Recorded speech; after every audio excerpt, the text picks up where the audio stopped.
오늘 저희들 낮에 예배에 대해서 1차적으로 말씀을 같이 나누었습니다. 안식에 대한 이야기와 함께 왜 우리가 주일 예배하게 되었는지, 그리고 예배의 모범이 왜 생기게 되었는지, 그리고 예배의 모범을 따라 예배를 바르게 하려면 또 어떻게 하면 좋을지 쭉 같이 얘기를 나누게 되었는데, 어떤 분이 질문을 하셔요. 아니 목사님, 안식일 날 안식하라고 해놓고 예배하면 안식이 됩니까? 물어보더라고요. 제가 속으로 예배가 안식이 안 되는가 하고 되물어보고 싶었는데 무슨 말이냐면, 여러분, 우리가 방전이라는 게 있고 충전이라는 게 있어요. 이런 가만 내버려 두면 충전이 됩니까? 방전이 됩니까? 내버려 두는 것은 휴식이 아닙니다. 여러분, 세상에는 쉬는 게 아무것도 안 하는 것처럼 생각을 하지만, 하나님께서 성회로 모이라 그렇게 부탁을 하실 때에는 하나님께 붙어 있어 충전 받으라는 거예요. 그게 진정한 쉼이거든요. 여러분, 요즘에 우리가 다 이 스마트폰을 갖고 있으니까 쉽게 이해가 될 겁니다. 이러면 스마트폰을 쓸 때가 있고 안 쓸 때가 있고 충전할 때가 있죠. 언제가 스마트폰이 쉴 때입니까? 안 쓰고 있을 때는 방전될 때예요. 쉬고 있는 게 아니고. 여러분, 이 스마트폰에다가 충전기를 끼워서 충전을 시켜야 실제로 새 힘을 얻게 되어지는 것이고 자식아 씻김을 받게 되는 것입니다. 그래서 우리가 이 말씀의 자리, 또 하나님께 예배하는 이 자리에 왔을 때 우리가 하나님 말씀을 통하여 우리의 마음을 씻기도 하고 우리가 새 힘을 얻기도 하고, 왜 이 땅에 우리가 살아가야 하는지, 왜 고난이 닥치지만 이 모든 고난 가운데 우리가 왜 있어야 하는지, 그 모든 고난 때문에 우리가 성수하고 성장되며 연단되지 않습니까? 또 좀 전에 우리가 함께 확인했던 것처럼 주관한다는 말은 주인의 허락을 받고 관리한다는 뜻입니다. 하나님은 주권자죠. 그래서 하나님께서 관리한 것에 관한 반드시 뭘 물어보십니까? 책임을 물어보셔요. 관리한 것에 대해서. 그래서 우리가 이 영혼이 있는 존재인데, 영적인 존재인데, 우리가 하나님 앞에 나아가 충전되지 아니하면 우리가 방전되어져 버리고 거기에 대하여 책임을 또 물으실 거라는 거예요. 그래서 우리에게 다 맡겨놓으신 것들이 있지 않습니까? 그 시간도, 공간도, 물질도, 또 우리에게 온갖 예능, 재능, 지능, 온갖 능력들을 주시고, 이 모든 것을 가지고 일생 동안 살아갈 때 우리가 어떻게 이것을 관리했느냐에 따라서 하늘에서 주시는 것이 다 다르다는 거예요. 각 사람이 이 땅에서 행한 대로 내가 어떻게 하겠다고요? 갚아주겠다. 이 바라기는 정말 주님 앞에 나오는 것을 즐거워하고 주님과 함께 기쁨을 누리고 주님 앞에 예배하는 시간이 저와 여러분의 삶에 충전이 되는 복된 시간 되기를 소망합니다. 그래서 오늘 우리 찬양 예배 때는 아침에 말씀드렸던 것처럼 예배와 함께 제사에 관계된 얘기를 좀 같이 하려고 합니다. 여러분, 성경을 보면 구약에 제사라는 것이 있는데 구약에도 이미 예배가 있습니다. 여러분, 개념이 조금 다른 것인데 큰 개념이 있고 작은 개념이 있어요. 그 예배는 말 그대로 샤하, 하나님 앞에 나와서 엎드려 절한다는 거예요. 이 하나님 앞에 나오는 것, 이 자체가 뭐라는 거예요? 예배라는 거예요. 예배. 우리가 부모님께도 예를 갖추어 절할 때, 인사할 때 찾아뵙는다 이런 얘기를 하죠. 그래서 우리가 찾아뵙는 것 그 자체가 다 예배가 되는 거예요. 예배하는 중에 뭐가 같이 있느냐면 제사도 있었다는 거예요. 제사. 제사라고 하는 것은 바뀌었다는 걸 기억하셔야 됩니다. 그래서 구약에 피 흘리던 제사들은 더 이상 우리가 예배 중에 하지 않습니다. 그럼에도 불구하고 예수님이 대제사장이시고 우리 보고도 뭐라고 얘기합니까? 왕 같은 제사장이라. 그러면 남아있는 제사가 또 있다는 거예요. 이런 걸 다 정리하지 않으면 예배에 대해서 깨끗하게 정리가 안 되는 것이니까, 그래서 오늘 우리 먼저 나눠드렸던 용지를 조금 보면서 성경이 뭐라고 얘기하는지 그것을 가지고 함께 예배와 제사에 대한 관계를 잘 정리하면 좋겠습니다. 혹시 이 용지 받지 못하신 분 계십니까? 한번 손 들어주시면 그것 좀 다 나눠드리겠습니다. 예, 안 받으신 분이 없는 모양이군요. 그러면 한번 우리 내용을 차근차근 정리해 봅시다. 성경에 제일 먼저 예배라고 하는 말이 나온 것은 아브라함 때죠. 아브라함 때. 아브라함이 이삭을 하나님께 제물로 바치러 올라갈 때 그 전체 행위를 뭐라고 했다는 거예요? 예배라고 했다는 거예요. 예배 중에 뭐가 있었다는 거예요? 아들을 제물로 바치는 제사가 포함되어 있었습니다. 그런데 우리가 잘 아는 것처럼 하나님께서 이삭의 생명을 받으셨습니까? 이미 양을 준비해 두셨습니까? 양을 준비해 두셨죠. 반면 하나님은 저와 여러분을 위하여 실제로 누구를 내어주셨습니까? 독생자를. 그러니까 구약의 양이나 소나 염소의 피로 드리는 이 제사는 모형이었다는 거예요. 모형. 진짜가 아니고. 그래서 히브리서 기자는 이 제사는 우리의 죄를 오히려 어떻게 해요? 기억나게 하는 제사다. 그런데 예수님께서 죄를 어떻게 하신 겁니까? 완전히 속하시고 값을 지불했기 때문에 더 이상 이렇게 피를 흘리는 제사는 필요하다는 거예요? 필요하지 않다는 거예요? 필요하지 않게 되었다는 거예요. 이런 반면에 번제나 소제 같은 제사는 그 개념이 한 가지입니다. 번제는 그 소나 양이나 동물을 태워드리는 제사예요. 또는 이 소제라고 하는 이 미나라고 하는 것은 곡식을 하나님께 태워드리는 제사입니다. 모든 걸 다 태워드리는 거예요. 그래서 이 올라라든지 미나라든지 다 하나님께 그 제사하는 것인데 다 태워드리는 제사인데, 이 제사는 우리가 의미를 가지고 얘기를 한다면 헌신 같은 것입니다. 온전히 주님께 나를 어떻게 하는 거예요? 드린다는 개념이에요. 그러니까 제사 형식이라고 하는 것, 이 동물의 피를 흘리는 것 또는 음식을 태우는 것, 이런 형식은 모형이었다는 거예요. 모형. 그래서 예전이 바뀌게 된 것입니다. 그래서 우리가 하나님 앞에 나와서 예배할 때 헌신을 늘 다짐하게 되어지죠. 그렇죠? 또 헌신하는 사람들이 나오게 되는 거예요. 세례를 받으면서 나의 삶은 주인이 누구시라는 거예요? 하나님이시다. 그래서 예배 자리에 나오는 것이거든요. 그래서 이 번제나 소제 같은 것은 헌신의 개념으로, 그리고 화목제는 그때나 지금이나 여전히 있습니다. 왜냐하면 우리가 제사장이라고 할 때 우리에게 맡기신 직분이 있다는 거예요. 그게 뭐냐면 화목케 하는 직분을 우리에게 주셨으니, 그렇게 말씀하시거든요. 그러니까 우리가 사람 사이에 화목케 하는 것, 또 하나님과 사람 사이를 화목케 하는 것, 이 화목제는 그 의미가 그대로 남아있어요. 또 동물을 잡아가지고 고기를 나눠 먹어야만 화목제냐? 그렇지 않다는 거예요. 그 원래 의미가 화평을 만들기 위하여, 화목케 하기 위하여 우리가 행동하는 모든 것이 화목 제사가 됩니다. 그런 제사는 여전히 남아있다는 것이죠. 또 감사 제사도 남아있습니까? 남아있습니까? 남아있죠. 찬양의 제사는요, 여전히 남아있죠. 또 나눔의 제사는요, 여전히 남아있는 거예요. 속죄나 속건은 누가 다 끝내셨습니까? 예수님께서. 그래서 우리가 이 구약의 율법 중에 제사에 관계된 것들은 어떻게 되었다는 거예요? 변개되었다는 거예요. 이 히브리서 기자가 얘기를 하고 있는 것인데, 그런 내용들을 미리 언지를 조금 드렸으니까 본문을 통해서 좀 확인해 보면서 우리가 예배에 대한 개념들을 명확히 좀 정리합시다. 우리 창세기 22장 5절 봅시다. 이에 아브라함이 종들에게 이르되 너희는 나귀와 함께 여기서 기다리라. 내가 아이와 함께 저기 가서 뭐 할 거라고요? 예배. 하나님께 나의 몸을 굽히겠다. 예를 갖추어 절하겠다. 그리고 난 다음 우리가 너희에게로 돌아오리라. 이렇게 얘기를 했다는 거예요. 그 실제로는 이제 예배하는 중에 뭐 하기로 했던 것입니까?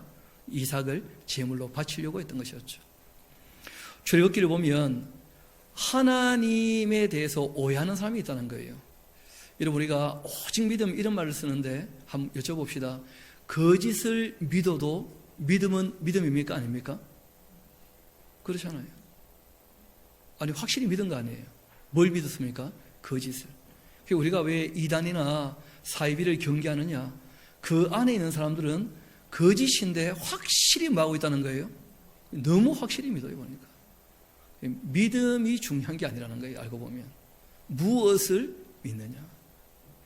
왜냐하면 이 애굽에서 나왔던 이스라엘 백성들이 모세가 산에 올라가고 난 다음에 금송아지를 여호와 하나님처럼 생각했다는 거예요. 금송아지를. 그리고는 우상 숭배를 하면서 금송아지에게도 뭐 했다는 거예요? 예배했다는 거예요. 우리 한번 출애굽기 32장 8절 그 메모해 놨으니까 같이 한번 봅시다. 그들이 내가 그들에게 명령한 길을 어떻게 했다고요? 속히 떠났다. 그리고는 자기를 위하여, 여러분 그런데 좀 주셔놓으십시오. 신앙생활 할 때 욕심이 앞서게 되면 아무리 예배당 나와서 성경 읽고 예배해도 우상 숭배하고 크게 다르지 않습니다. 여러분, 하나님께서 우리를 위해 주셨다면 우리가 주를 위하여 살겠다. 이 서로 사랑하는 것이거든요. 신앙이라는 것이. 이런 것이 바로 번제나 소제의 개념이거든요. 헌신. 주님께서 우리를 위하여 생명 바치셨기 때문에 우리에게도 똑같은 것을 요구하셔요. 마음을 다하고 성품을 다하고 힘을 다하고 목숨 다하여 주 너희 하나님을 사랑하라 하신 것입니다. 그런데 이 이스라엘 백성들은 자기를 위한 신앙생활을 했다는 거예요. 자기를 위하여. 그래서 송아지를 부어 만들고는 그것을 예배하면서 그것에게 제물을 갖다 바치면서 뭐라고 얘기하느냐? 이스라엘아, 이것이 바로 너희를 애굽 땅에서 인도해낸 너희의 뭐라고요? 그래서 예배라고 할 때에는 예배의 대상이 확실하지 않으면 그 모든 예배는 엉터리고 헛방입니다. 저희 교회 그 수요일 날 성경 같이 배우러 오시는 장로님이 한 분 계시는데 이분이 여기서 배워서 이제 교회 가서 한번 얘기해 봤대요. 우리가 하나님을 믿고 섬기고 예배한다고 하는데 하나님 이름이나 알고 있나 물어봤다는 거예요. 근데 아버지 이름 아는 사람이 아무도 없더라는 거예요. 아무도. 왜냐하면 한 번도 새겨 들어본 적이 잘 없거든요. 짚어 얘기한 적도 잘 없고. 여러분 잘 아시는 것처럼 성부 하나님은 자신의 이름을 계시하셨죠. 여호와로라, 여호와로라. 자비롭고 은혜롭고 노하기를 더디한 인자와 진실이 많은 하나님이다. 나는 스스로 있다. 그렇게 자신을 계시하시면서 그 이름을 나타내셨거든요. 여호와라고. 여러분 성자 예수님도 이름이 있으시죠. 그 계시되어 있거든요.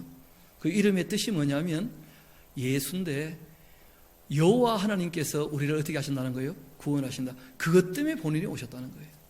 성부 하나님께서 자신을 값으로 지불하시고 우리를 사실 것이다. 그게 그 이름의 뜻이었어요. 예수님의 이름. 여호와께서 우리를 구원하신다. 성령 하나님은 이름이 뭡니까? 우리 한번 따라합시다. 모르는데, 따라합시다. 모르는데 아는 척하면 그것도 문제다. 그 성령 하나님 이름을 얘기한다. 100% 가짜입니다. 성경이 계시가 안 돼 있어요. 성령님은 그냥 성령님이십니다. 우리 이름 몰라요. 성부와 성자는 이름을 알고 있지 않습니까? 이걸 또 이렇게 말씀드리는 이유는 뭐냐면 여호와의 증인 같은 이단들이 교회에 그런 걸 잘 모른다는 걸 알고 접근을 할 때 그렇게 접근을 해요. 그러면 성도들이 여태까지 내가 누구한테 예배했나? 우리가 예배하는 대상이 누군지를 전혀 모르고 있잖아요. 그러면 엉망이 되고 마는 거예요. 금송아지를 하나님으로 알고 예배해도 예배는 예배가 되는 거예요. 자기들에게는. 그래서 우리가 예배의 중심은 나일 수 없다는 거예요. 자기를 위한 예배는요, 대상이 누구라도 상관없어요. 내가 평안을 얻고 내가 위로를 얻고 내가 마음에 기쁨이 온다면 무슨지든 할 수 있으니까. 그래서 대상이 누군지 아는 게 굉장히 중요합니다. 그래서 성경은 하나님을 알아야 한다 하는 말씀을 여러 군데서 하고 계신다는 거예요. 그래서 이 이스라엘 백성들이 금송아지를 가지고 여호와라. 왜냐하면 여호와의 절기에 이 예배를 했거든요. 그리고 사무엘 상서로 같이 한번 가봅시다. 1장 3절. 이 사람이 매년 자기 성읍에서 나와 실로에 올라가서 만군의 여호와께 뭐 했다는 거예요? 예배를 하면서 그 예배 중에 뭘 했다는 거예요? 제사를 드렸다. 그러니까 예배라고 하는 큰 개념 안에 뭐가 들어와 있다고요? 제사가. 그 예전 가운데 한 가지인 것이죠. 그리고 욥기 1장을 봐도 여러분 기억나실지 모르겠는데 사탄이 하나님 앞에 욥을 참소하잖아요. 그 하나님이 욥 잘해주니까 욥이 하나님을 섬기지. 그 욥에게 다 빼앗아가 보라고 막 이런 식으로. 하나님께서 그때 막 욥을 자랑했었거든요. 모르겠습니다. 하나님도 자랑을 하면 안 될 것 같은데 보니까 하나님이 자랑하는 바람에 욥만 고생했잖아요. 욥만. 그런데 이 욥이라는 사람이 참 대단한 것이 이런 고백을 해요. 우리 20절 한번 봅시다. 욥이 일어나 겉옷 찢고 머리털을 밀고 땅에 엎드려 뭘 했다는 거예요? 하나님이 주인이신 것을 인정하며 무릎을 꿇었다는 거예요. 엎드려 절했다는 것이죠. 이르되 내가 모태에서 알몸으로 나왔으니까 또한 알몸이 그리로 돌아가올지라. 주신 이도 여호와시고 거두신 이도 여호와시오니 여호와의 이름이 찬송을 받으실지니이다. 그렇게 했다는 거예요. 이 모든 일에 욥이 범죄하지 않았고 하나님을 향하여 뭐하지 않았다고요? 원망하지 않았다. 그렇게 되어 있어요. 우리가 잘 아는 것처럼 욥에게 있었던 모든 게 없어졌거든요. 그때 이분이 이런 고백을 하신 거예요. 그러니까 하나님 앞에 설 때 자기 욕심으로 서지 않았다는 게 확실한 분이죠. 모든 소유물을 다 가져갔는데 하나님 앞에 뭐 하지 않았다고요? 원망하지 않았다는 거예요. 여러분, 그래서 이 욥을 의인이라는 거예요. 의인. 왜냐하면 삶의 가치가 돈에 있는 것이 아니고 어디에 있다는 거예요? 정의와 공의, 의로움에 있다는 거예요. 여러분, 의를 추구하는 게 의인이거든요. 왜냐하면 하나님은 선하시고 참되시고 어떤 분이십니까? 의로우신 분이시거든요. 그 하나님의 의를 본받아 공의롭게 정의롭게 거짓 없이 착하게 선하게. 그래서 이 욥이란 분은 동방에 뭐라고 불렸다는 거예요? 의인. 이분은 돈을 추구하며 사신 분이 아니에요. 의를 추구하고 살았는데 하나님께서 그에게 부어주신 것이거든요. 때로 하나님께서 그를 검증하시고 연단하시려고 가져가시는 수도 있다는 거예요. 그럴 때 이 욥의 고백은 놀라웠다는 것이죠. 그 하나님께 원망하지 아니하고 내가 적신으로 이 땅에 태어났는데 이 땅에서 얻은 모든 것들은 다 결국은 흙으로 돌아갈 것이고 가져가신 분도 여호와시라면 하나님은 항상 옳다. 내 생명 하나 건진 것만 해도 너무 감사하고 너무 큰 것이다. 여러분, 우리가 말로는 그렇게 하잖아요. 생명보다 더 귀한 거 없다고. 그런데 우리는 생명 건져놓고도 자꾸 딴 욕심이 있어서 문제가 된다는 거예요. 성경을 읽을 때에도 자기 욕심을 가지고 성경을 읽으니까 내용이 잘 안 보이는 거예요. 그래서 이 욥의 이런 고백은 굉장히 예배자의 자세로서 중요한 것입니다. 쫄딱 망하고도 여기 와서 하나님께 감사할 수 있을까? 한번 생각을 해봐야 돼요. 그게 진짜 예배하는 자세거든요. 주신 자도 여호와시요 취하신 자도 여호와시다. 그리고 우리 시편 5편 같이 한번 봅시다. 7절. 오직 나는 주의 풍성한 사랑을 힘입어 주의 집에 들어가서 주를 경외함으로써 성전 향하여 예배합니다. 우리가 성전에 대한 개념은 이미 다 정리를 했으니까 이해가 될 것입니다. 이 건물이라고 하는 개념보다는 누구를 향한다는 거예요? 그렇죠, 하나님. 왜냐하면 하나님께서 그 성전에 자기 이름을 두기로 하셨었기 때문에. 그래서 예배는 하나님을 향하여 엎드려 절하는 것입니다. 그런데 이 시편 기자는 그렇게 얘기하죠. 무엇을 힘입어서요? 그 풍성한 사랑을 힘입어서. 내가 그냥 나올 수 없다는 거예요. 나를 사랑하시니까 나올 수 있게 되었다는 거예요. 또 시편 22편, 여러분 잘 아시는 것처럼 메시아에 대한 예언시기도 하고 고난에 대한 시 중에 이런 고백이 나와요. 땅의 모든 끝이 여호와를 기억하고 돌아오게 될 것이고 모든 나라 모든 족속이 다 주님 앞에 어떻게 할 때 온다는 거예요? 예배할 때가. 여러분, 이런 것은 언제쯤 되느냐 하면 예수님 출임 때 되는 것 아니고 예수님 재림하신 이후에 회복되어지는, 그러니까 이거는 교회와는 큰 상관없습니다. 이스라엘을 중심으로 회복되어지는 천년왕국에 대한 이야기를 하고 있는 것이죠. 교회가 한 번도 이스라엘을 중심으로 한 회복을 인식하지 못하고 교회의 구원만 받았다는 거예요. 그런데 구약에 끊임없이 뭐가 나옵니까? 이스라엘을 중심으로 한 회복에 대한 시대를 얘기하고 있어요. 그래서 예수님 초림 때 제사를 완성하시고 그리고 교회를 시작을 하셨는데 이 교회가 완성되고 난 다음에 이 땅에는 천년왕국이 더 이어질 겁니다. 그리고 이제 이 천년왕국이 끝나면 천국이 이루어지게 될 거라는 거예요. 그 천국의 중심이 뭐라는 거예요?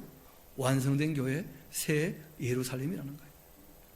이런 일들은 한참 후의 일이니까 제가 말씀드리고자 하는 그 요지는 뭐냐면 예수님의 고난, 초림 때 오셔서 희생할 것에 대하여 예언하는 이 시에 예수님의 재림 이후에 있을 영광을 함께 얘기하고 있다는 거예요. 그때 똑같이 하나님이 정말 원하시는 게 있죠. 모든 나라 모든 족속이 주님 앞에 예배하기를. 왜냐하면 하나님이 창조주이시기 때문에 그 피조물이 주님 앞에 나와 엎드리기를 원하신다는 거예요. 시편 29편을 보면 여호와께 그 이름에 합당한 영광을 돌리라. 그 이름이 무엇입니까? 스스로 계시는 분이시다. 초월자라는 거예요. 신이라는 거예요. 신. 우리는 다 누구로 말미암아 있지 않습니까? 그러니까 그 이름에 합당한 영광을 돌려야 돼요. 합당한 영광. 여러분, 그래서 우리가 기억해야 될 것이 있는데, 우리 옆 사람을 한번 봅시다. 옆 사람을 부르는 호칭들이 있죠. 다 그 이름에 합당하게 우리가 대할 수 있게 되기를 소망합니다. 우리가 자녀다, 또는 아빠다, 엄마다, 또는 부인이다, 또는 남편이다. 우리가 서로 간에 이런저런 호칭을 다 하게 될 텐데, 그런데 그 이름에 좀 합당하게 우리가 대해줘야 된다는 거예요. 요즘에는 자기가 너무 커져가지고 상대를 너무 함부로 무시하는 일들이 있지 않는가. 그게 참 염려가 되거든요. 하나님께서도 그 이름에 합당한, 스스로 계시는 그 하나님 앞에, 자존자 앞에 피조물인 우리는 당연히 영광을 돌려야 한다. 그렇게 성경은 얘기합니다. 그리고 한 말씀 더 하셨죠. 뭘 입으라고요?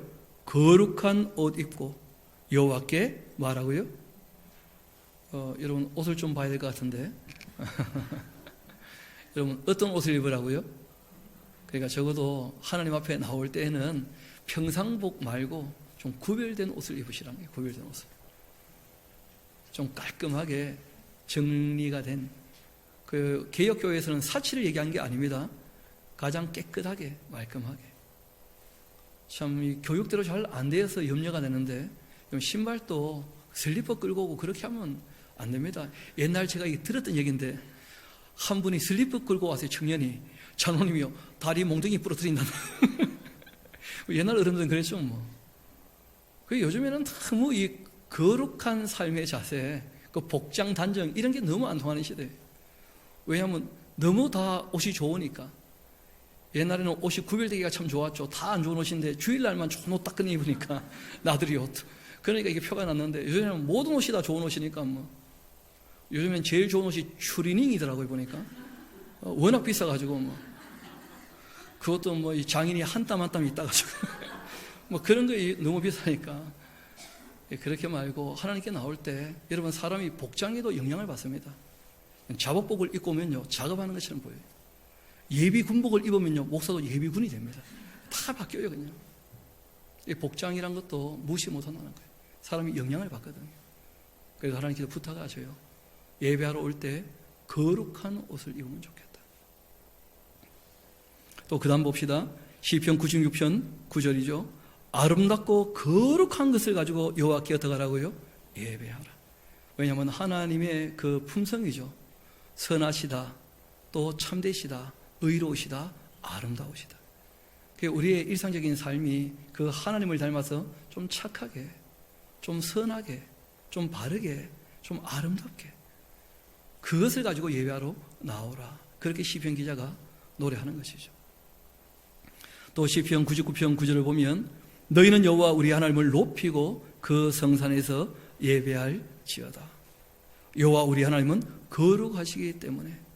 그래서 오늘 우리가 같이 얘기했던 것처럼, 우리가 하나님을 만나는 곳은 하나님 무소부지하시니까 어디라도 상관없지만, 우리가 공적인 예배, 이 공중 예배를 할 때에는 약속한 장소에서 우리가 함께 약속한 시간에 만나는 게 굉장히 의미가 있다. 그런 말씀을 드렸습니다.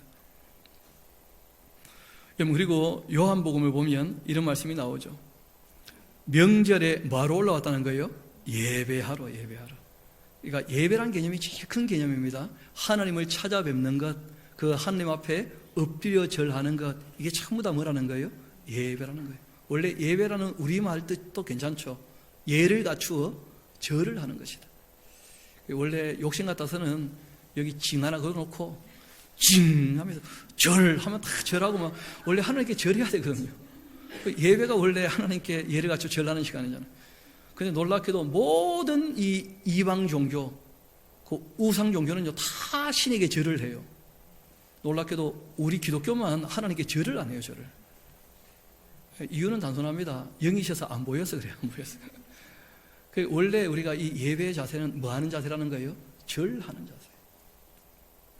그래서 홀로 기도하실 때라도 자세를 가다듬는 게 굉장히 중요합니다. 그래서 무릎을 꿇는 것과 양반다리하고 앉는 것과 마음의 자세가 달라집니다. 왜냐하면 사람이 이 자기 행동에 영향을 받거든요. 그래서 자세도 경건할 수 있게, 옷도 거룩할 수 있게, 이거 참 중요하지 않겠습니까?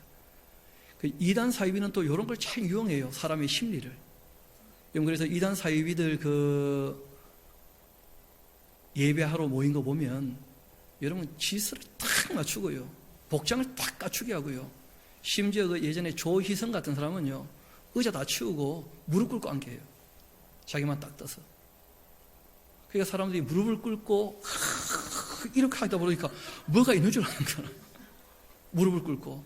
그러니까 이 경외심이 충족된다는 거예요. 왜냐하면 사람은 피조물이기 때문에 누군가가 자기를 붙잡아 주기를 원하거든요. 근데 심리적으로 그런 걸 충족시켜 주니까 그 이단들이 진짜 뭐 있는 줄로 착각을 하는 거예요. 그런 면에서 이 기독교는 너무 그런 이 복장이나 자세를 너무 가볍게 여기지 않았는가. 그러다 보니까 너무 그냥 가벼워지고 말았어요. 모든 모습들이 다. 조금 생각해 볼 노릇입니다. 뭐 여러분 잘 아는 것처럼 옛날에 다 그냥 마룻바닥에 무릎 꿇고 앉다가 자부동 갖다 놨다가 그 다음에 뭐 의자 갖다 놨다가 등받이 있다가 이제는 뭐 완전히 그냥 쿠션 갖다 놓고 요즘에는 아예 그냥 그 극장식 의자 갖다 놓은 데 있더라고요. 왜냐하면 예배하러 오지 않고 예배 보러 오는 거예요. 목사님이 준비를 잘했나 해가지고 다 그냥 뒷짐지고 앉아가지고 그 예배를 하나님께 예배해야 될 텐데 너무 그냥 우리의 자세가 너무 그냥 이 나태해지는 것 아닌가, 그런 염려도 좀 있습니다.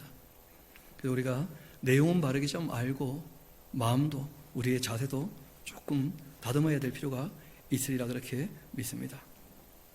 또 사도행전을 봅시다. 일어나 가서 보니 에디오피아 사람 곧 에디오피아 여왕 간닥의 모든 국고를 맡은 관리인 네시가 뭐하러 왔다는 거예요? 예배하러 예루살렘으로. 하나님 찾아뵈러 왔다, 그런 것이죠. 또 사도행전 24장을 보면 바울이 얘기하는 것이죠. 당신이 아실 수 있는 바와 같이 내가 예루살렘에 뭐하러 올라갔다고요? 예배하러 올라갔었고, 그리고 결례를 행할 사람들 내가 결례 비용을 다 대어줬는데 이방인 데리고 한 번도 들어가 본 적이 없다, 뭐 그런 것이죠. 누가 뭘 하든지 말씀에 집중하시기 바랍니다. 그렇게 말을 해도 자꾸 딴 데로 보시는 거니까. 이런 왜 저런 소리가 자꾸 들리느냐? 마귀가 장난치는 거예요. 이 사람들이 말씀을 집중하나? 그런 거 보는 거예요. 이어봅시다. 우리 로마서 9장을 보면 그들은 이스라엘 사람이라 그들에게 양자됨과 영광과 언약과 율법 세우신 것과 뭐가 있었다고요? 예배와 약속들. 그래서 우리가 이스라엘 백성들이 하나님께 예배하던 그 예배의 모범, 이스라엘 백성들이 안식일을 지키던 그 예배 모범, 이걸 우리가 많이 사용한 거예요. 어떤 자세로 하나님 앞에 설 것인가. 여러분, 그 다음에 고린도전서 10장 20절 우리가 좀 볼 필요가 있는데, 영적인 세계니까요. 무릇 이방인이 제사하는 것은 누구에게 하는 거라고요? 귀신에게 하는 것이다. 하나님께 제사하는 것이 아니다. 그러니까 하나님이 어떤 분인지를 모르고 예배하거나 제사한다면 다 누구한테 하는 거예요? 귀신에게. 그래서 성경의 내용을 제대로 알지 못하면서 예배하러 모였다. 예배가 제대로 되겠냐는 거예요. 우리가 믿는 믿음의 대상인 성부와 성자와 성령 삼위일체 하나님을 제대로 알지 못하고 예배한다면 그게 참 예배가 되겠는가? 그런 거 좀 생각을 해봐야 되겠죠. 여러분, 심지어 이 로만 카톨릭은 요즘에 아예 그냥 집안 제사 다 허락하는 분위기더라고요, 보니까. 그런데 죽은 사람의 영혼이 오는 것도 아니잖아요. 그리고 우리가 추모를 할 때 추모식은 따로 합니다. 우리 기독교인은 함께 모여서 추모를 할 때 뭐 합니까? 하나님 앞에서 예배해요. 그러니까 죽은 사람에 대한 이 그리움은 남아있지만 우리가 추도, 죽은 사람을 따라가는 거 아닙니다, 전혀. 옛날에는 추도식 이런 표현 썼던 모양인데 그 단어를 좀 잘못 쓰고 있는 것이죠. 왜냐하면 추도란 말은 따른다는 뜻이에요. 죽은 자를. 추모는 기억한다는 정도의 개념이거든요. 전혀 개념이 다른 것입니다. 우리가 하나님 앞에 예배하면서 이분을 기억할 때 확인되는 게 두 가지가 있어요. 뭐냐면 흙으로 왔으니 어디로요? 흙으로 돌아간다. 이게 우리에게도 다 일어날 거라고. 우리가 추모식을 할 때 그분에 대한 추억과 함께 자기를 돌아보는 시간이 되는 거예요. 단지 추억하는 게 다가 아닙니다. 추모하면서 뭘 하라는 거예요? 자기를 돌아보라는 거예요. 또 한 가지 우리가 믿는 것이 있죠. 여러분, 성경 말씀대로 모든 사람이 흙으로 와서 흙으로 돌아간다면 죄 아래에서 태어났었기 때문에 예수님 말씀하신 대로 부활이요 생명이 나를 믿는 자는 죽어도 살 것이다. 부활의 소망이 저와 여러분에게 있는 줄 믿습니다. 말씀하신 대로 다 죽었다면 말씀하신 그대로 다 살아날 줄 믿는다는 거예요. 그런 것을 확인하는 자리가 이 장례식을 할 때 예배하는 자리이고 추모를 할 때마다 우리가 기억을 하는 거예요. 그래서 우리는 죽은 자를 위하여 모이지 않습니다. 산 자들을 위하여 함께 모이는 거예요. 왜냐하면 죽은 자는 하나님이 알아서 다 평가하시고 억울하지 않게 다 대해주실 겁니다. 그리고 우리가 이 땅에서의 이 관계는 죽어서도 이어갑니까? 아니면 임시관계는 다 끝나는 것입니까? 임시관계는 다 끝나는 거예요. 이 땅에서의 관계를 가져가지 않는다는 거예요. 예전에 시골 교회 목사님 얘기 들어보니까 그런 얘기 하시더라고요. 부인은 교회 나오는데 남편은 교회 안 나와. 그래가지고 남편을 전도하러 가셨다는 거예요.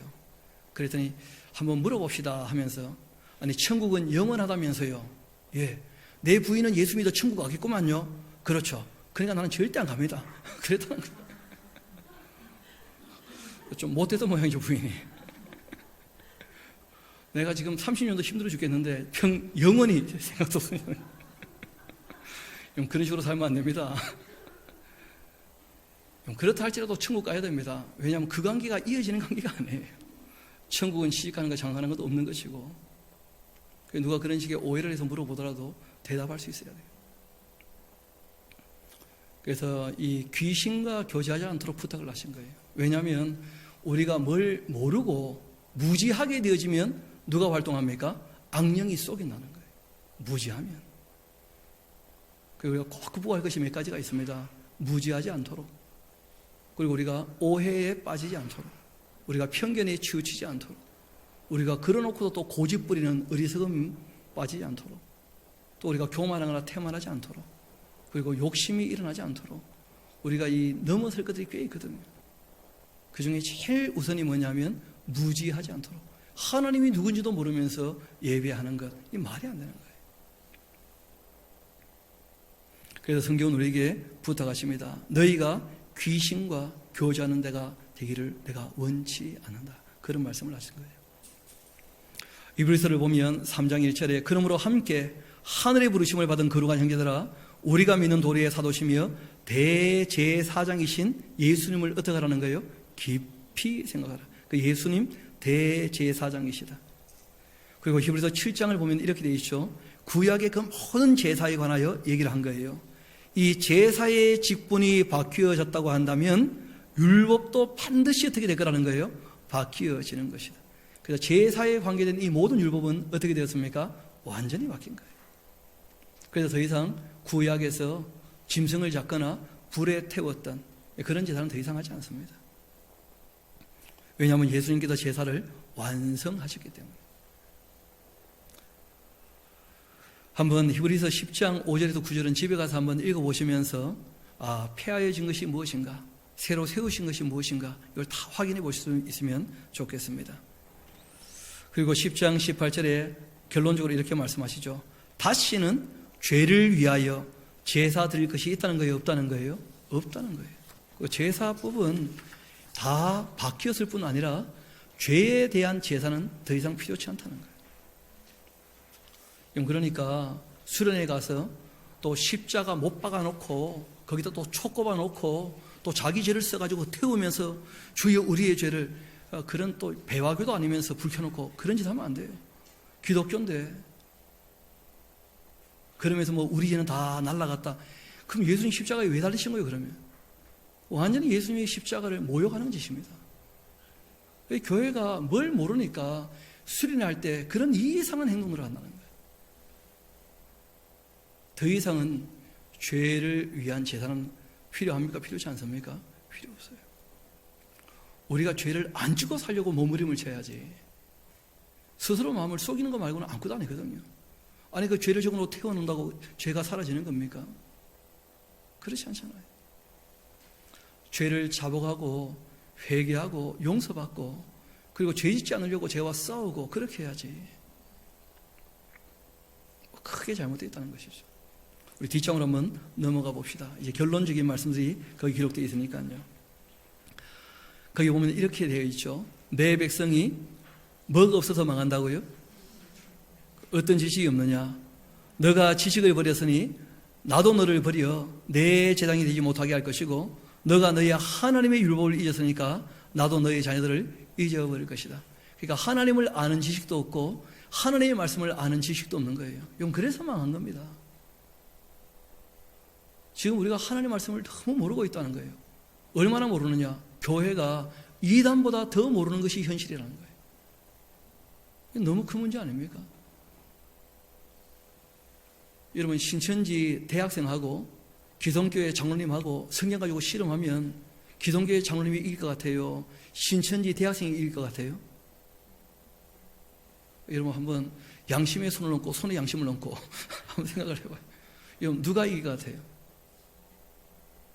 여러분 신천지 대학생이 성경을 더 잘할 것 같아요? 아니면 이 기성교회 장로님들이 성경을 더 잘할 것 같아요?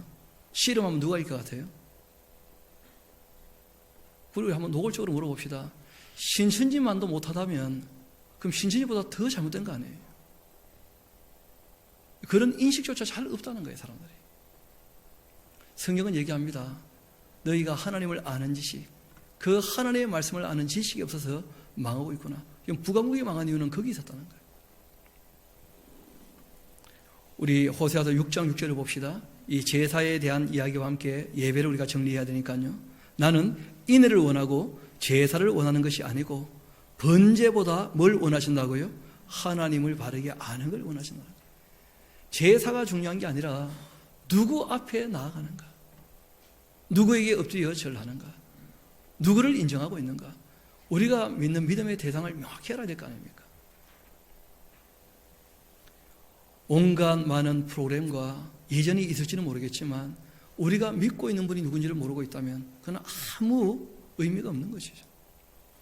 그래서 예레미야 7장에는 이런 말씀이 있습니다. 여러분 그거 한번 봅시다.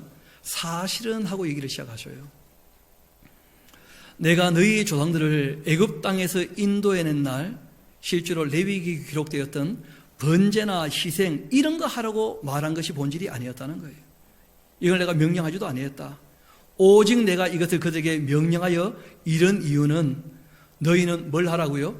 내 목소리를 들으라고. 앞으로 봅시다. 구약의 제사의 본질은 여기 있었던 것인데 애굽에서 제사가 이미 있었잖아요. 우상에게 제사하는 방법이. 또 가나안 땅에 들어가면 우상에게 제사할까요? 안 할까요? 하겠죠. 그러면 이스라엘 백성들에게 제사에 관련된 법을 얘기하지 않으면 누구를 흉내내겠어요? 이미 하고 있는 사람들을 흉내내겠죠. 그래서 하나님께서 일부러 나를 섬긴다면 이런 식으로 제사를 하는 것이다 하고 제사법을 얘기했다는 거예요. 그 말은 제사법 자체에 무슨 효력이나 능력이 있는 것이 아니고 하나님 말씀을 따라 제사했다면 그 순종을 보고 뭐 하신다는 거예요? 만나 주시겠다는 거예요. 그러니까 원래 제사의 본질은 어디 있었던 것입니까? 하나님을 만나 뵙는 것과 그 하나님께 순종하는 게 제사의 본질이었다는 거예요. 그래서 이 예레미야 7장에 그렇게 얘기하는 거예요. 사실은 말이다. 내가 이런 제사를 잘하라고 얘기했던 게 아니다. 내 말한 대로 제사를 하고 내가 말한 대로 사는 것, 이게 신앙이다. 그렇게 하라고 내가 얘기했던 것이다 하고 말씀하신 거예요. 다시 한번 22절 23절 읽어드리겠습니다. 사실은 내가 너희 조상들을 애굽 땅에서 인도하여 낸 날 번제 희생에 대하여 말하지도 아니했고 명령하지도 않았다. 오직 내가 이것을 그들에게 명령하여 이르기를 너희는 나의 목소리를 들으라. 그러면 나는 너희 하나님이 될 것이고 너희는 내 백성이 되리라. 너희는 내가 명령한 모든 길로 걸어가라. 그러면 복을 받을 것이다. 그렇게 말씀하셨는데 그러지 않았다는 것이죠. 북왕국이 멸망할 때 호세아 예언자나 남왕국이 예언할 때 예레미야 예언자나 똑같은 얘기를 해요. 왜 망하게 되었는가? 하나님을 아는 지식이 없었다는 거예요. 그 말씀을 듣지 않았다는 거예요. 그래서 호세아 14장 우리 한번 봅시다. 하나님께 올려면 어떻게 해야 되느냐? 우리 1절 2절 같이 한번 읽어봅시다. 시작. 이스라엘아 내 하나님 여호와께로 돌아오라. 너가 불의함으로 말미암아 엎드려졌느니라. 너는 말씀을 가지고 여호와께로 돌아와서 아뢰기를 모든 불의를 제거하시고 선한 발을 받으소서. 우리가 수송아지를 대신하여 입술의 열매를 주께 드리리이다. 간단히 얘기하면 주의 말씀을 읽고 듣고 배운 대로 그 말씀을 따라 사는 것, 그게 입술의 열매라는 거예요. 주의 말씀을 우리가 입으로 읊조렸으니까 그 읊조린 대로 우리가 살아가는 것, 하나님 앞에 신앙을 고백한 대로 살아가는 것, 이게 입술의 열매죠. 그래서 하나님께 돌아가는 방법은 한 가지입니다. 말씀을 가지고 돌아가는 것이고 그 말씀을 따라 삶으로 우리가 하나님께 붙어 있는지를 확인하는 것입니다.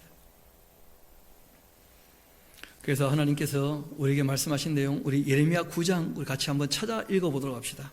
몇 번 말씀드렸던 내용이지만 하나님이 정말 뭘 원하고 바라시는가, 우리 예레미야서 9장 같이 한번 봅시다.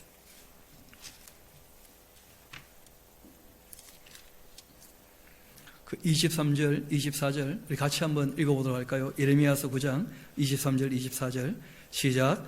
여호와께서 이와 같이 말씀하시되 지혜로운 자는 그 지혜를 자랑하지 말라. 용사는 그 용맹을 자랑하지 말라. 부자는 그 부함을 자랑하지 말라. 자랑하는 자는 이것으로 자랑할지니 곧 명철하여 나를 아는 것과 나 여호와는 사랑과 정의와 공의를 땅에 행하는 자인 줄을 깨닫는 것이라. 나는 이 일을 기뻐하노라. 여호와의 말씀이니라. 그러니까 우리가 교회 다닌다면서 너무 엉뚱한 자랑이 많다는 거예요. 너무 엉뚱한 자랑이. 제가 교회 간증들 가끔씩 요즘에 유튜브가 있으니까 듣게 되거든요. 대부분 다 간증의 내용이 뭐냐면 자랑하지 말라는 걸 가지고 자랑하고 있더라고 보니까. 지혜도 부함도 그 용맹도 그건 자랑할 게 아니라는 거예요. 우리의 자랑은 한 가지라는 거예요. 피조물인 우리가 하나님을 알게 되었고 그 하나님께 예배하는 사람이 되었다는 것, 하나님과 영적으로 교제하며 그 진리의 말씀을 따라 사는 존재가 되었다는 것, 이것이 인간으로서 최고의 자랑이라는 거예요. 성경이 얘기하는 것이, 가치가 거기에 있는 것이죠. 그래서 신약에도 다를 바 없이 똑같이 말씀하십니다. 예수님께서 그 유대인들에게 말씀하신 것이죠. 하나님이 정말 뭘 원하시더냐. 우리 12장 7절 봅시다. 마태복음. 나는 자비를 원하지 제사를 원한 것이 아니었다. 그 하신 뜻을 너희가 알았으면 좋을 뻔했다. 나는 긍휼을 원하고 있지 제사를 원한 것이 아니었다. 베드로전서 2장 5절 봅시다. 너희도 산돌같이 신령한 집으로 세워질 것이고 예수 그리스도로 말미암아 하나님이 기쁘시게 받으실 신령한 제사를 드릴 거룩한 제사장이 될지니라. 무슨 제사가 남아있다고요? 신령한 제사. 여러분, 이 신령한 게 뭡니까? 이 번역을 너무 신령하게 해가지고 무슨 말인지 모르겠어요. 여러분, 오늘 우리가 같이 읽었던 본문도 똑같은데 이 로마서에 나오는 그 로기코스라고 하는 말인데 그 말씀을 따르는 합당한 그런 뜻입니다. 지극히 이성적인 이런 표현이에요.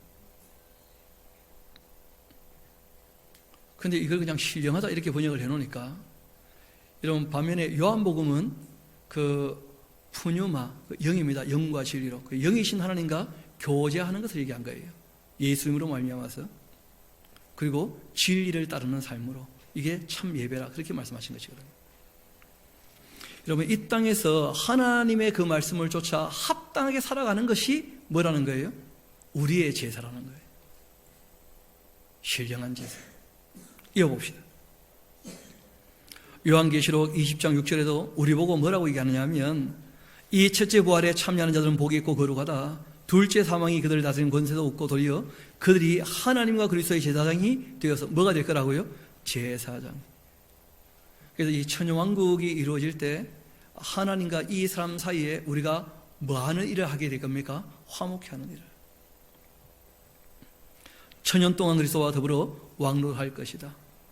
여러분, 실제로는 베드로전서 2장 9절부터 내용 잘 아시죠? 너희는 다 뭐라고요? 왕 같은 제사장이요 거룩한 나라인 것이다. 정말 하나님 하신 그 놀라운 일들을 선정케 하시려고 너희를 부르셨다. 그렇게 되어 있지 않습니까? 그걸 우리가 부지런히 해야 하나님과 세상 사이에 뭐가 일어납니까? 화목이 일어나는 거예요. 하나님을 알아보게 되는 것이죠. 전하지 않으면 듣지 못한다는 거예요.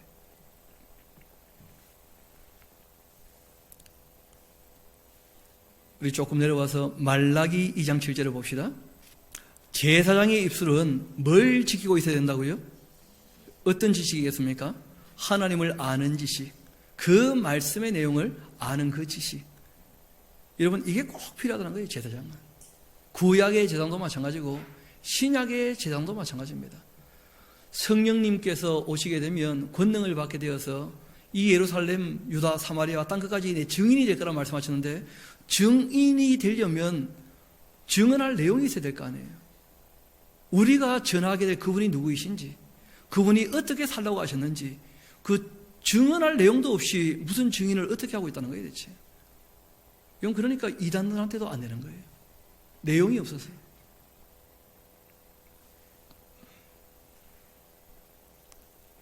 그래서 우리 남아있는 제사, 우리 세 가지만 딱 정리하고 오늘 마무리하도록 합시다. 히브리서 13장 15절 같이 한번 읽어볼까요? 시작. 그러므로 우리는 예수로 말미암아 항상 찬송의 제사를 하나님께 드리자. 이는 그 이름을 증언하는 입술의 열매니라. 하나님을 정말 믿고 있는 사람이라면 그 입에 뭐가 끊이지 않는다는 거예요? 찬송이. 또 히브리서 13장 16절 이어봅시다. 시작. 오직 선을 행하는 것과 서로 나누어 주기를 잊지 마라. 하나님은 이 같은 제사를 기뻐하신다. 뭘 가지고 제사라고 말씀하시는 거예요? 선하게 사는 합당한 삶, 그리고 어려운 사람들을 구제하는, 나누어주는 삶, 이게 우리의 제사라는 거예요. 우리의 제사. 이게 원래 제사의 본질이고 의미라는 거예요. 하나님을 만났다면 하나님의 선하심과 참되심과 의로우심을 쫓아 하나님을 닮아 사는 것이죠. 시편 50편 23절 우리 같이 한번 읽어봅시다. 시작. 감사로 제사를 드리는 자가 나를 영화롭게 하나니 그 행위를 옳게 하는 자에게 내가 하나님의 구원을 보일 것이다. 아멘. 여러분, 우리가 하나님께 영광을 돌린다. 예배의 본질이 거기 있다면서요. 하나님께 영광을 돌리는 데 있다. 하나님께서 무엇으로 영광 받으신다는 거예요? 하나님 앞에 감사할 때, 그리고 하나님 앞에서 그 행위를 어떻게 할 때요? 올바르게 할 때. 이 청년들은 가끔 물어봐요. 목사님, 이거 해야 됩니까? 말아야 됩니까? 여러분, 그 칼로 두부 자르듯이 그렇게 잘리는 게 아닙니다. 제가 이 정도로 얘기를 해요. 하나님 앞에서 무엇이 옳은지 너가 스스로 한번 생각해봐라. 그 정도가 기준이 되지 않겠는가?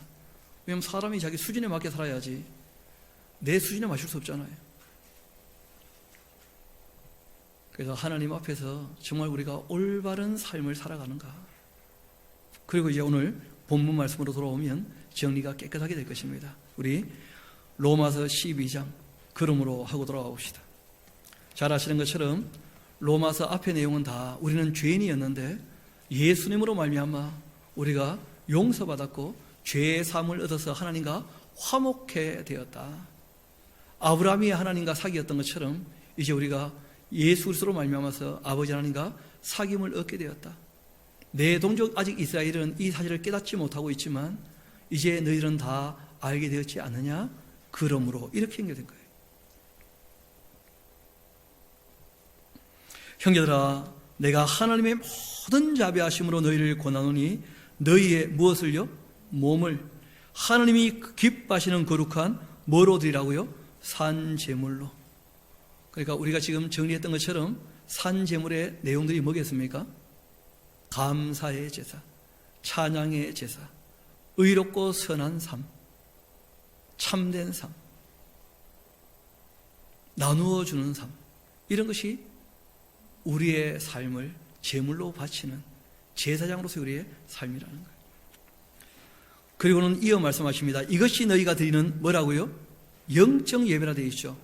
여러분, 대략 이 성경에 보면 1이라는 표시가 아마 있을걸요. 영적이라는 말에. 그리고 밑에 보면 해석이 다시 또 나와요. 이 영적이라고 번역하면 의미가 잘 통하지 않으니까 이것을 이렇게 번역하는 게 좋겠다 하고 뒤에 보면 1 하고 뭐라고 되어 있습니까? 합당한 이렇게 되어 있어요. 그러니까 영적인 예배, 이게 어렵다는 거예요. 왜냐하면 번역을 할 때도 이 로게코스라고 하는 말은 영적인 이런 개념의 의미가 아닙니다. 로고스, 그 진리를 따르는, 그 말씀을 따르는, 합당하게 살아가는 그런 의미라는 거예요, 원래가. 이걸 영으로 번역을 해버리니까 영 모르게 되고 말았죠, 그냥. 그래서 일부러 요즘에는 그 내용을 좀 더 의미를 파악할 수 있게 찾아 적은 거예요. 합당한. 너희가 드리는 합당한 예배가 이런 것이다. 그리고 2절에 이렇게 이어 말씀하십니다. 그렇기 때문에 너희는 이 세대를 맞지 말라고요. 왜냐하면 진리는 변하지 않는데 세상은요 끊임없이 변한다는 거예요. 그래서 이걸 따라가면 안 된다는 거예요. 이 세대를 본받지 말고 오직 마음을 새롭게 해야 될 것이다. 그리고 변화를 받아야 할 것이다. 그 다음 하나님께서 선하게 여기시는 하나님의 선하심, 그리고 하나님께서 기뻐하시는 것, 그리고 하나님이 온전하게 여기시는 그 뜻, 그것이 무엇인지를 말하고요 분별하도록 하라. 분별하려면 뭘 해야 되겠습니까? 말씀을 가지고 하나님께로 돌아가는 저와 여러분 되기를 소망합니다. 우리 함께 기도하도록 하시겠습니다. 아버지 하나님, 저희들 짧은 시간이었지만 주님께 참된 예배를 하는 것이 무엇인지, 합당한 예배가 무엇인지 우리가 함께 살펴보게 되었습니다.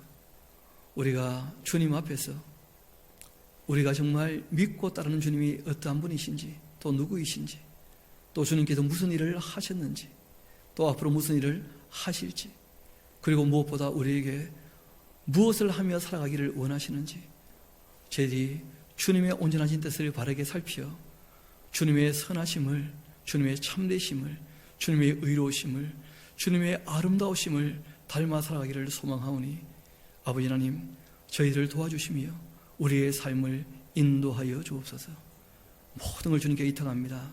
감사드리며 우리 구주가 되시는 예수님 이름으로 기도합니다. 아멘.